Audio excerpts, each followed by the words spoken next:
Well guys, welcome to the new channel, and thanks to all you who's already subscribed. Truck's looking pretty good here. We got all our power steering and everything in there.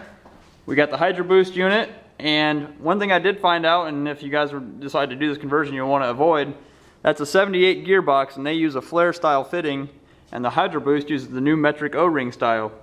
Well, there's no lines that exist that are available for that.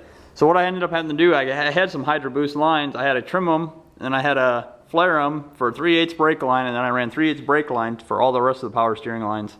And we got our Summit line lock on here, so that should be kind of a fun little toy to play around with. The front brakes are working. I don't have the rear set up because I still got to do the disc conversion, but we just got that one disconnected for now. And I got a temporary battery in here. I had to go get a battery box out of the junkyard. I didn't have any battery boxes, so I'll have to do some modifications there. So temporarily on there, but got coolant in it, got the radiator mounted. This is just a 78 Chevy top plate I mounted to it. I'd still like to find the original 80s, but I just haven't been able to locate one yet.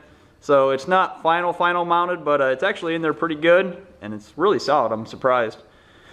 But I'm having some issues now that I got it running with the steering.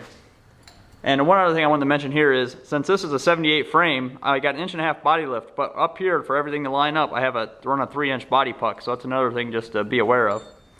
But on the steering here, we're having some issues, and I'll show you a video of it, and I'm hoping maybe one of you guys can help diagnose the problem. I've never seen this before, and it's really kind of bothering me, and it's a couple things maybe. We got the steering block on here, so the pitman arm sets level, so I don't expect any issues from that. And here we got a drop pitman arm already that came with the truck. Now this exact setup was already on a truck and working just fine, so I don't know why I'm having issues. But what you'll see happen in the video is that this spring, when you turn the wheel, is actually pushing the spring up and spring down, wanting to pull the axle forward and back instead of actually turn the vehicle.